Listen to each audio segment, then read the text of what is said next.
ja kui praegu mingeid küsimusi, ettepanekuid selles osas ei tule, siis järgmiseks ma annaks laua üle Airi Toomingule.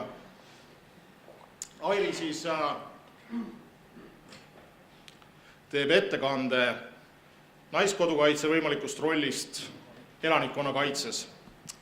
Ja Airi on Tallinna Ülikooli organisatsioonikäitumise magister, Tartu Ülikooli semiootika ja kulturoloogia bakalaurus, naiskodukaitse liige alates 2000. aastast ja on alustanud naiskodukaitses vabatahtlikuna Tartu ringkonnas, olles akadeemilise jaoskonna aseesinaine, vabandust. Okay. Ja hetkel on siis naiskodukaitse esinaine. Aga sõna sulle, Airi.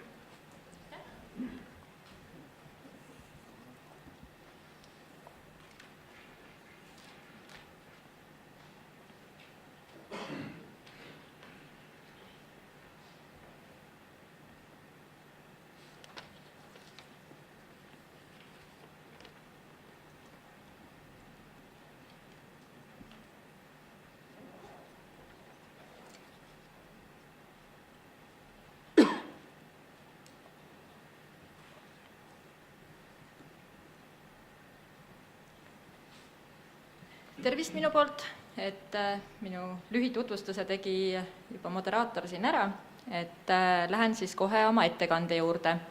Et ettekande pealkirjaks on tõepoolest naiskodukaitse roll elanikkonna kaitses.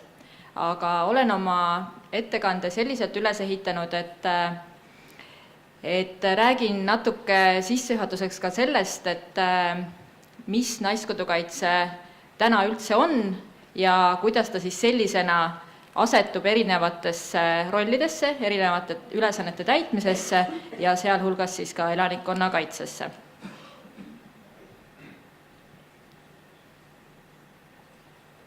Nii, et naiskodukaitses on meil inimesed, et päris palju inimesi, ühtekokku ligi 2500. Inimesed on meil üsna erinevad oma siis tausta poolest, vanuse poolest, ja ka siis oma teadmiste ja oskuste poolest, mis nad on omandanud väljaspoolt organisatsiooni või ka siis organisatsiooni seest. Meie organisatsioonina püüame ühtlustada oma liikmete siis oskusi selleni, et nad kõik oleksid tasemel naiskodukaitse baasoskused. Ehk siis, et iga liige, iga üksik liige nendest 2500 läbib naiskodukaitse baasõppekursuse. Baasõppekursus koosneb täna 4 moodulist. On sõdurioskuste moodul, mis on siis lühikursus, ütleme, sõduri baaskursusest, aga tunduvalt lühem kui analoogne kursus Kaitseliidus ja selle mõte ei ole siis selles, et sõdurit välja koolitada, vaid selle mooduli mõte on selles, et iga naiskodukaitsja teab, kuidas kasutada kaardi, et ta on näinud relva, oskab relva ohutult käsitleda, aga see ei tähenda siis üksiksõduri oskusi täies mahus. Organisatsiooniõpe, ehk siis kõik organisatsiooni kohta, nii kuhu me asetume tervikriigikaitse mõttes kui ka Kaitseliidu mõttes. Esmaabimoodul, mis siis sisaldab sellist baas 16-tunnist esmaabi oskust. Ja 4. toitlustus. Sellel toitlustuskursusel ei õpetata makroone tegema ega crème brûléed, et see on siis see koht, kus ei tule 10 peolisele teha süüa, vaid näiteks 500 või 5000 või mõnel puhul ka veel rohkematele inimestele. Et ja lisaks siis, et tarvikud ei ole ka siis tavapärased pliit ja köök, aga hoopis välikatel, eks ju, et mis on operatiivne ja saab minna metsa ja sellega metsas teha süüa. No võt, need on täna siis need baasoskused. et kui see baaskursus on läbitud, siis on eriala oskused need, mida me oma liikmetele õpetame.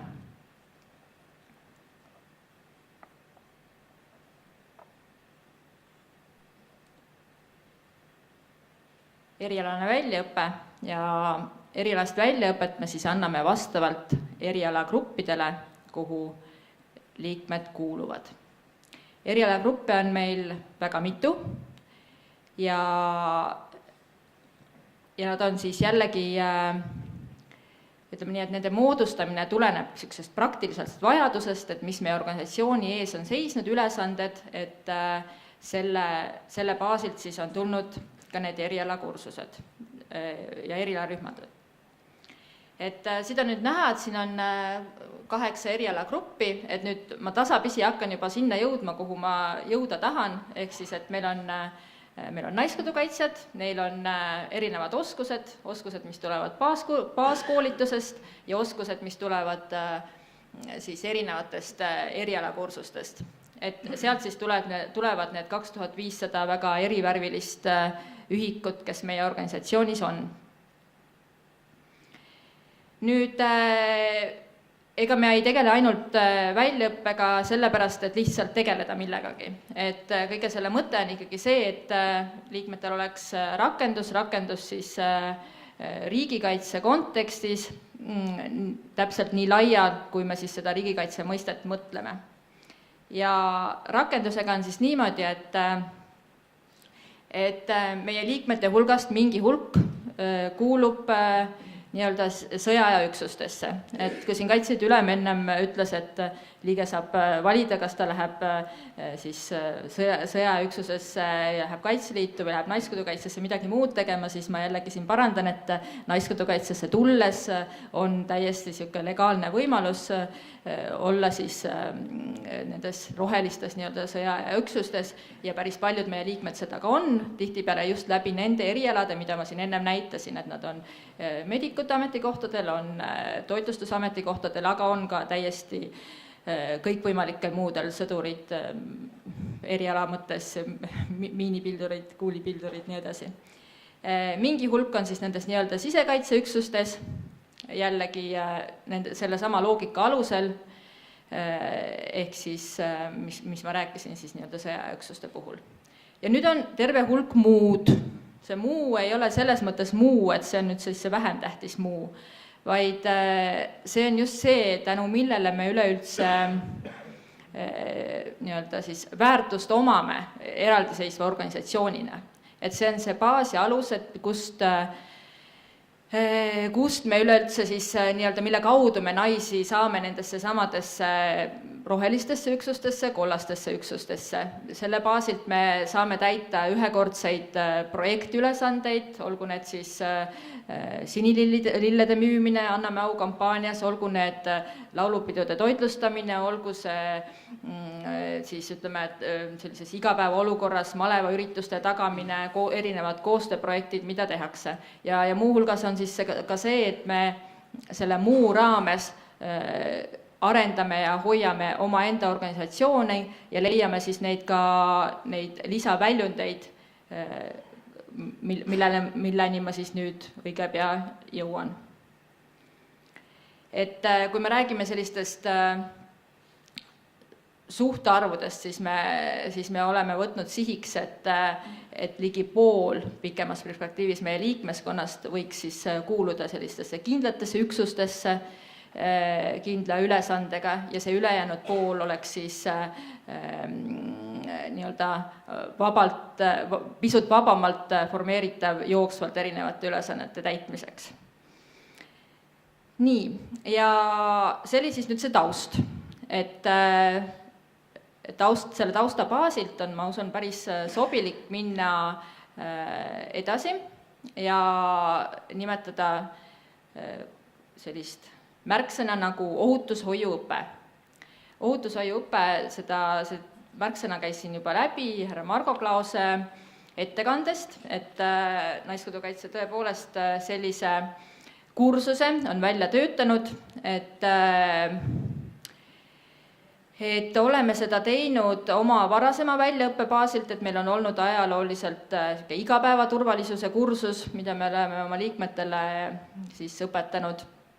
Aga ta suuresti tulenes tegelikult meie enda sellisest sisetundest, meie liikmete tahtest ja nendest küsimustest, et kui siin ütleme aasta natuke rohkem, paar aastat tagasi kuidagi kõik tundsid, et läheb nagu mingis, selline kuklatunne oli, et kuidagi läheb nagu ärevamaks, siis üha enam hakati küsima, et aga et meie, eks ju, et kuule, aga mul naaber ka küsis, et kuule, sa oled see naiskodukaitsja, et kuidas, mis ma siis tegema pean, et ütle mulle, mis ma sealt poest pean ostma siis koju, eks ju. Et järjest rohkem tuli selliseid signaale, et on mingi ühiskondlik ootus, ja et meie liikmed tunnetasid seda ja liikmed peegeldasid omakorda seda tunnetust nii-öelda siis meile, nii et nii-öelda meie, kes me siis algatame protsesse nii-öelda oma organisatsioonis. Ja see oli tõesti selline protsess, kus me käisime välja idee ja kui muidu on ikka igasuguste uute ideedega niimoodi, et et sellise auditooriumi eest selle välja käid, siis üldiselt inimesed tunnevad seda tööraskust, mis sellega kõik kaasneb, eks ju, et issand, kust me jälle selle aja võtame ja kust me need inimesed võtame ja nii edasi. Et siis ütleme, selle idee puhul ma mäletan täpselt, meil oli oma suur aasta koosolek ja siis kõik olid nii rõõmsad, et lõpuks ometi, et see on täpselt see asi, mida me ka, eks ju, peaksime tegema. Ehk siis see selline oma liikmete tahe on seal selle all, et sellepärast ma arvan, et see on ka nagu õige asi, et me oleme sellega plaaninud tegeleda ja sellest edasi minna. Ja siis konkreetsemalt juba kava juurde tulles, et selle on koostanud meie oma siis väljaõppe tehnoloogilised spetsialistid, kasutades kõiki kaasaegseid õpetamismetoodika põhimõtteid, aga erialases mõttes me oleme siis kaasanud eksperte igas alavaldkonnas, kaasa arvatud siis ka härra Margo Klaas on oma siis sellised sisendid ja ettepanekud esitanud ja aidanud meil ka kogu seda kontseptsiooni natukene mõelda. Nii, aga mida see kursus siis sisaldab? Kindlasti te tahate juba hirmsasti teada, eks ju, et õudselt põnev, et kõik on siin juba hommik peale on suur ettevalmistus sel teemal käinud, et nüüd meie tuleme ja räägime asjast, eks ju. Et selline asi, et valmistu, planeeri, ole kursis, et sellele võiks siis see meie läbiviidav kursus vastuse anda. See õpe on mahus 20 tundi, mõte on siis selles, et see on teostatav ühe nädalavahetuse jooksul, et kui me räägime inimesest, vabatahtlikust, kes saab kursusel osaleda, siis ei ole mõtet seda teha pikemalt, ehk siis, et siis läheb juba administreerime üle, kui me mitu korda inimest peame kohale kutsuma, et see peab olema õpetatav ühe kohale kutsumise jooksul ja üle 20 tunni jällegi ei mahuta hästi ühte nädalavahetusse, et siit on see ajaline piirang, see on siis 20 akadeemilist tundi. Et ta sisaldab üsna ootuspäraseid asju, mis ma arvan, mida selline kursuse kava võiks sisaldada. Et on üldised juhised hädaolukorraks. See samas, et mõeldud on siis sellised looduskatastroofe, üldiseid kommunikatsioonide tõrkeid, mis puudutavad suurt hulka inimesi või suurt hulka ressursse. Ja siis nendes hädaolukordades käitumist, et jällegi selline inimese tasandilt. Et meie et kui oli ka selle kursuse nimetuse valik oli päevakorral, siis käis ka läbi mõte, et see on siis nüüd elanikkonnakaitsekursus, siis me jõudsime selleni, et meie ei koordineeri siin Eesti Vabariigis elanikkonnakaitset, et me ei tee elanikkonnakaitsekursust, aga meie saame teha ära seda ühte tükikest, ehk siis me saame rääkida nagu ühe inimese nii-öelda vajadusest, kuidas tema hakkama saab. Jällegi tsiteerides siin Margo Klaase ettekannet, et kõige alus on see esmane hakkama saamine, et kuidas see inimene hakkama saab, et meie keskendume siis ka oma kursusega sellele, et kuidas see, ehk siis paneme selle kõige aluse nii-öelda. Siis käitumine juhised ära hädaolukorraks, et kodused varud veel, sealhulgas näiteks lisaks veel psühholoogiline esmaabi, et sellised asjad. Siis kodu- ja vara turvalisus üsna põgusalt, aga siis ka jällegi sellised baasoskused, teadmised, kuidas kuidas ennetada kodus ma ei tea, vargaohtu ja muud, peamiselt see siis puudutab ennetust. Tuleohutus jälle nii ennetuse mõttes kui ka siis juba praktilise käitumise mõttes, kui see tuleõnnetus mul juba on juhtunud. Füüsiline enesekaitse, et üsna mahu mõttes isegi üsna olulise rõhuasetusega sellel kursusel, et siis et kõige esmased enesekaitsevõtted on, mida siis seal ka täiesti praktiliselt siis õpetatakse, aga lisaks siis sellele ka see, et kuidas vältida üleüldse sellisesse olukorda sattumist, et sul neid esmaseid enesekaitsevõtteid vaja võiks minna. Ohutusreeglid looduskeskkonnas, jällegi mitte väga pikalt, et mitte siis nüüd ellujäämiskursuse mahus, aga jällegi see kõige esmane, et kuidas ma toimetan looduses, nii et ma ei satuks ohtu. Enesekaitse infokeskkonnas, jällegi väga kaasaegne teema ja ka meie kursuse mõttes üsna olulise mahuga, et kuidas igapäevaselt turvaliselt siis internetikeskkonnas toimetada, kuidas käituda võimaliku inforünde korral ja kuni ka selleni välja, et kuidas siis tõsises kriisiolukorras võib-olla ka sotsiaalmeediat nii-öelda kasulikult ära kasutada. Nii, ja siis ka käitumisjuhised relvakonflikti korral, et siia teemasse tegelikult siis jooksevad kõik need eelmised teemad ka omakorda sisse, et samamoodi, et millised varud peavad olema, kuidas evakueeruda, kuidas ka sellises olukorras oma kodu ja vara turvalisust tagada ja nõnda edasi. Ja turvareeglid võimalikes muudes hädaolukordades käitumiseks, siin on siis mõeldud näiteks pommiplahvatusi, ka terrorirünnakud, sealhulgas ka näiteks koolitulistamise olukord ja et kuidas jällegi sellises olukorras käituda. Ja sinna juurde tuleb siis ka selline jällegi see psühholoogiline kaitse ka või ütleme siis psühhosotsiaalne esmaabi, et kuidas ka siis vaimselt toime tulla. Et see on siis selle kursuse sisu, et see kursuse kava on niimoodi täiesti kaante vahel, et kui kedagi see niimoodi põhjalikumalt huvitab, et millised on täpselt need õpiväljundid ja millises asjas ikkagi milline tase saavutatakse, et siis oleme rõõmuga ja võime seda kava kõigile jagada. Nii, aga üks asi on siis see kava, aga teine asi on see, et kuidas me plaanime end jõudvat seda kõike rakendada, et see on nüüd siis see asja teine pool. Et ma veel siia selle raames võib-olla ütleks paar sellist mõtet ka, et kui meil just viimati see kursus toimus 3 nädalat tagasi vist Järvamaal ja siis ma küsisin siin mõni päev tagasi kursuse ülemalt, et et ole hea, ütle mulle mingisugune filosoofiline mõte selle kursusega seoses, et mul on vaja rääkida sellest, et mingi siuke kandev idee ja siis ta mõtles natuke, et ma filosoofilist mõtet vist ei oskagi öelda, aga tead, ma lihtsalt jagan seda emotsiooni, et oluline on see, et mida ma nägin, milline õhinapõhisus nende kursuslaste hulgas olid, et millise rõõmuga inimesed seda õppisid, ja miks nad õppisid seda rõõmuga, oli see, et nad tunnetasid iseenda vajadust. Et sa õpid midagi, mille järele sul juba on tekkinud sisemine vajadus ja siis sa saad ka selle oskuse. Et ma arvan, et see on päris hea iseloomustus sellele asjale ja et see emotsioon on ka väga filosoofiline, mida siinkohal siis nii-öelda kokkuvõtvalt öelda. Nii, aga kuidas me siis seda plaanime siin lähiajal rakendada? Et tänavune aasta on olnud siis see aasta, kui me oleme teinud kursuse kava ja me oleme õpetanud instruktoreid ja meie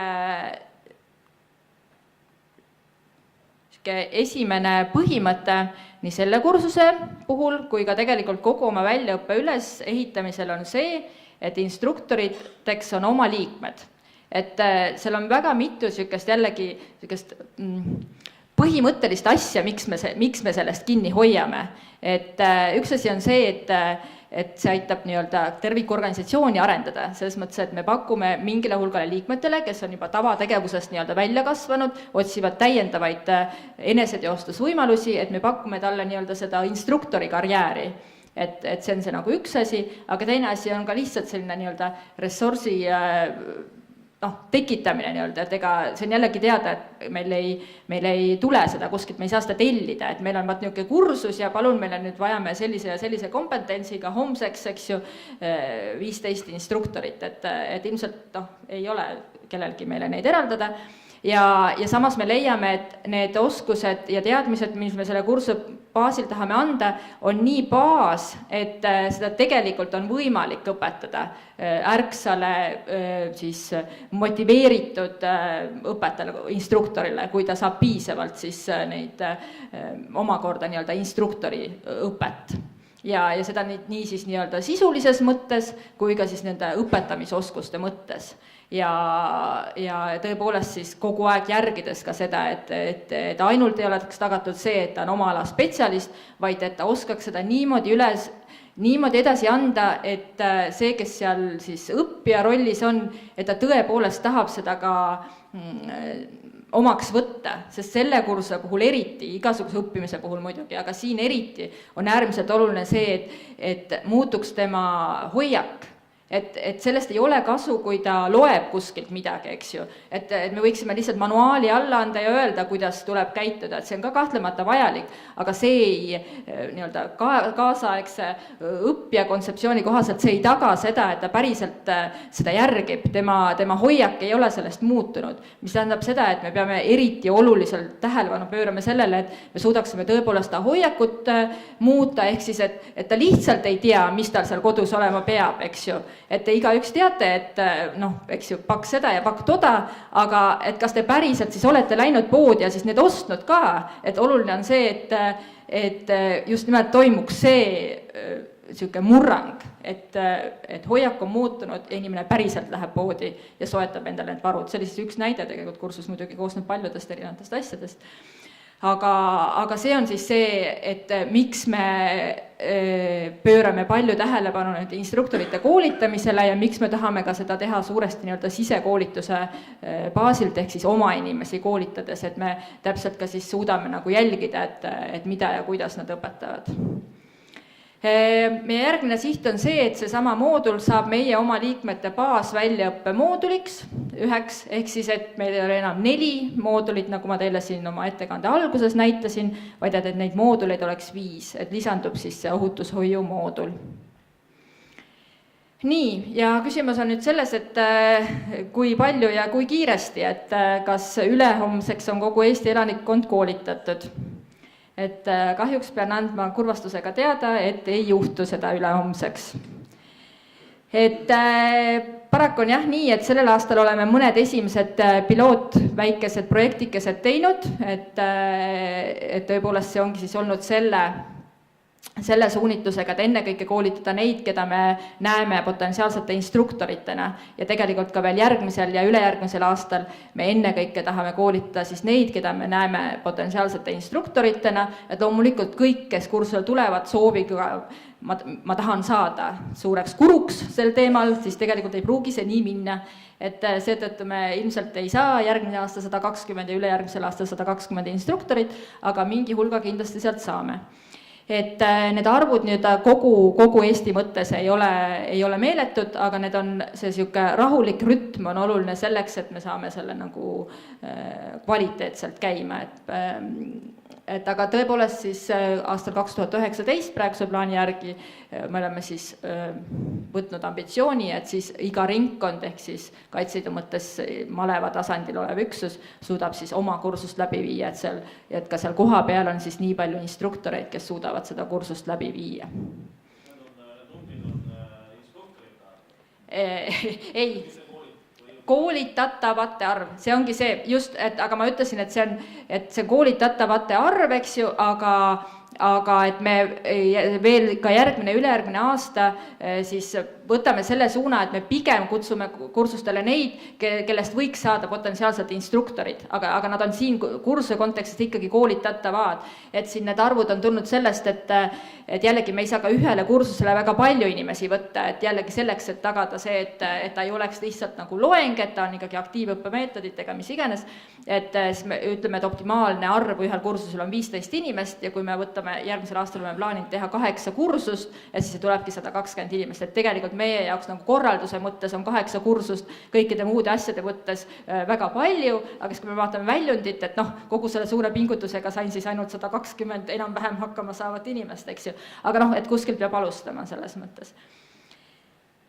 Jah, nii.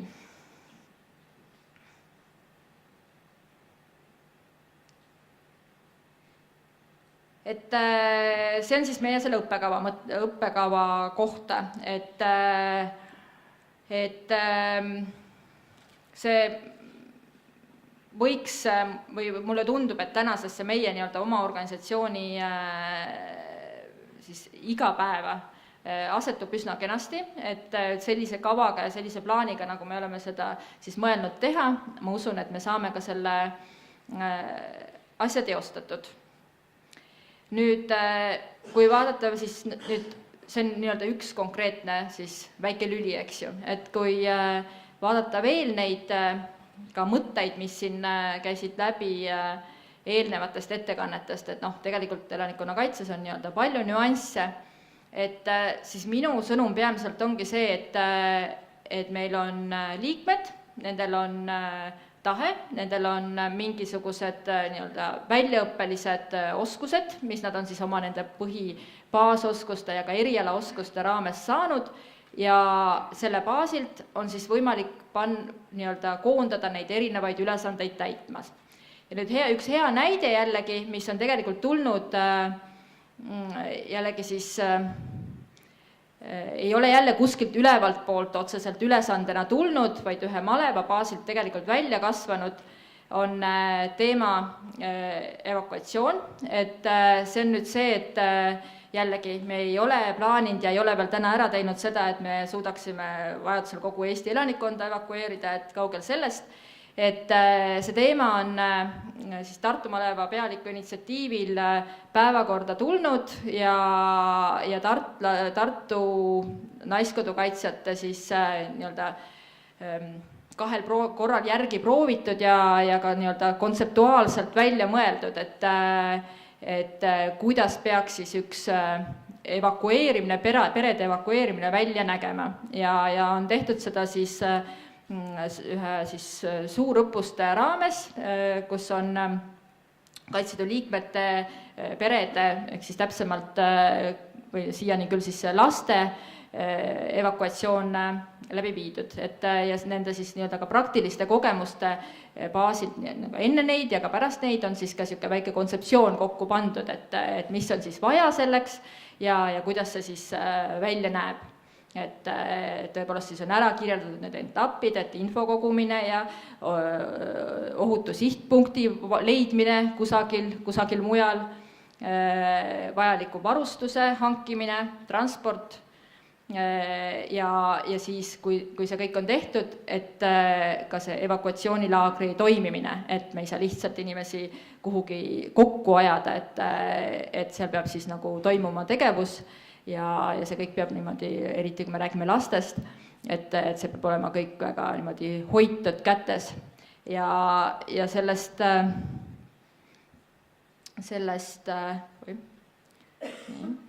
läksime üle.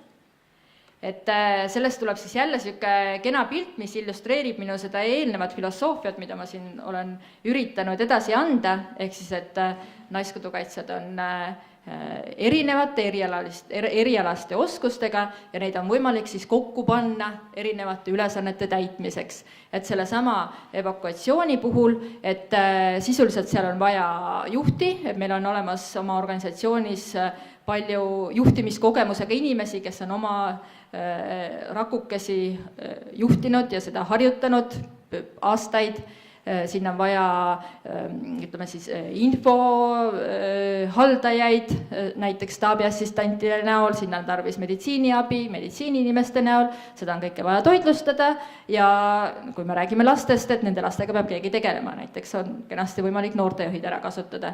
Et nõnda saab kokku erinevatest sükestest osaoskustest ühe ülesande täitmine. Et see oli siis selline üks võimalik näide, kuidas kõik niimoodi kokku toredasti läheb. Nii. Juba näitasin teile sellist pilti, kus on naiskodukaitse baasoskused. Naiskodukaitse baasoskused täna, mis siis koosnevad 4 moodulist, mis on ka siin pildi peal olemas. Ja meie tuleviku nägemuses siis 2 aasta pärast on selle nii-öelda vääramatu osana kõikidele kohustuslikuna ka siis see ohutushoiu moodul. Et nüüd sellest 5 baasoskusest koosneb iga naiskodukaitse paari aasta pärast. Et ma arvan, et see on niisugune baasväärtus kogu selles raamis, mis me täna räägime siin elanikkonna kaitses. Et meil on see inimene, neid on ütleme 2500, mõne aasta pärast võib-olla rohkem kui 2500 ja neil kõigil on sellised baasoskused. Mis sellest kasu on? Et iga naiskodukaitse ei ole lihtsalt naiskodukaitse kusagil kinnises ruumis, aga ta on ka elanik, üks osa sellest samast elanikkonnast, et see naiskodukaitse ongi ka üks elanik. Ehk siis, et seesama baasoskustega naiskodukaitse saab ise hakkama, märkab ja aitab abivajajat ja selle läbi on turvalisem elukeskkond kõikidele. Et see sama mõte tegelikult ju jooksis siit jällegi Margo Klause ettekandest läbi ja kõikidest varasematest muudest ettekannetest ka, et kaitseliitlane üldiselt on selline, eks ole, või ootus kaitseliitlasele on selline. Et selles mõttes läheb see siuke jällegi selline tundmus, mul tundub meil üsna ühte kohta kõigil.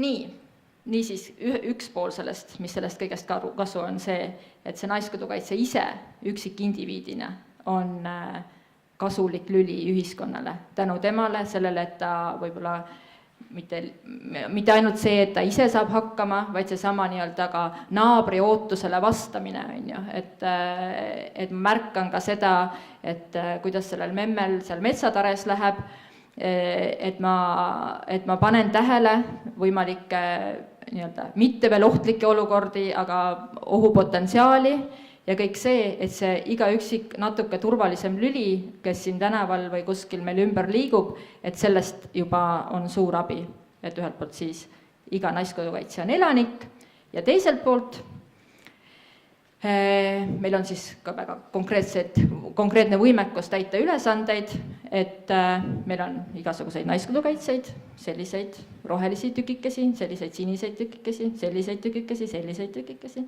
selliseid ka ja selliseid isegi. Ja siis neid saab kokku panna, näiteks selliseks tükikeseks. Ja siis saab sellise majakujulise ülesande täitmiseks kasutada ka neid, näiteks mis iganes ülesanne. Ühte tükikest saab panna nii sellesse rohelisse üksusesse, nii sellesse kollasesse üksusesse, seda teist tükikest, eks ju, sama tükikest ei saa, et sellest teemast oli ka siin juba juttu. Aga saab siis ka panna neid elanikkonnakaitse ülesandeid täitma. Ja siis saab eriti uhke maja ka teha, kui on väga suurt tahtmist ja ülesanne tuleb. Et vaat sellisel viisil. Et see on minu poolt kõik. Suur tänu teile!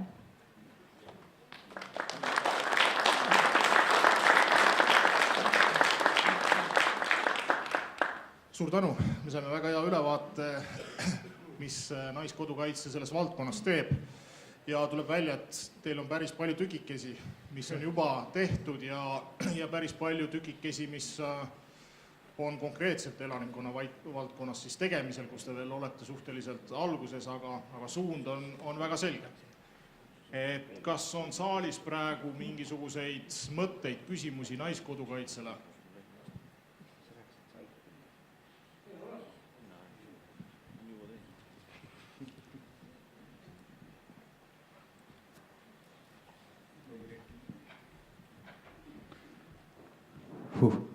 Hakkas tööle.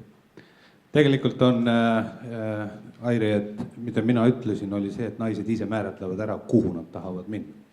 Et Kaitseliidus minu jaoks ei ole piire.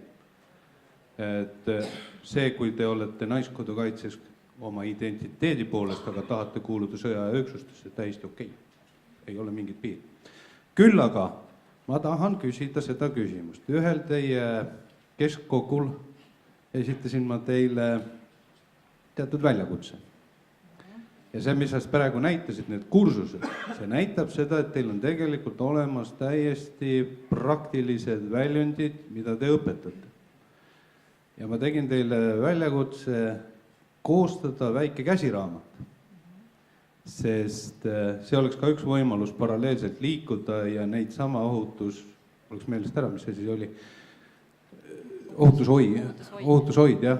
Et paralleelselt me saaksime ka Kaitseliidu liikmed ja ka nende pereliikmed ja ka nende sotsiaalsed võrgustikud, et läbi selle hakata juba seda ka levitama, sest et see, mida te täna teete, on juba parimad praktikat, mis on kokku korjatud ja metoodiliselt rakendatud ja kasutatavad. Kas teete selle käsiraamatu? Muidugi teeme. Natuke küll teises vormis. Et meil on jah kombeks üldiselt Kaitseliidu ülema väljakutsed kõik vastu võtta, et kui tal on uitmõte, et tehke seda, siis küllap me teeme, aga niimoodi, et see meile sobib. Et nende juhistega on nüüd niimoodi, et me ei tee seda sellisel pabermanuaalil, mida me jagame kätte kuhugi. Oleme kuulnud, et just paar nädalat tagasi ilmus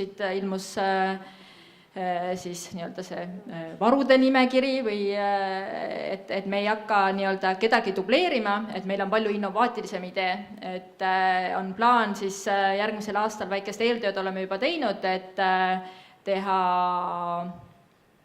äpp ja siis äpp mitte ainult ohutushoiu teemaline, vaid siis ka nii-öelda need muud Naiskodukaitse baasoskused, ehk siis ka see esmaabi on seal sees, alates ma ei tea, elustamise algoritmist ja siis ja tõepoolest siis kõikide nende ohutushoiualaste näpunäideteni välja, et täpselt kuidas see välja nägema hakkab, kõik on töö küsimus, aga selles mõttes, et sellises vormis oleme täna plaaninud seda teha ja just ka selle tõttu, et võtta jällegi endale mingi selline nišš, et mida keegi veel ei tee, et ei ole mõtet, et mitu ametkonda teevad sama asja, et me oleme nüüd natuke uurinud, et tundub, et äppi vist keegi ei tee, et vähemalt me ei ole kuulnud, aga nüüd me oleme nii suure publiku eest selle välja öelnud, et katsugu nüüd keegi meie idee ära võtta, et ühesõnaga, et selline plaan on.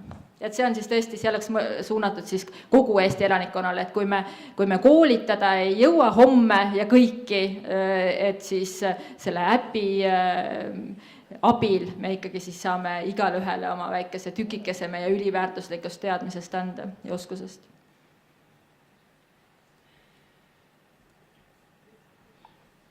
Nii, paistab, et praegu vist rohkem küsimusi ei tule, aga siis suur tänu, Airi!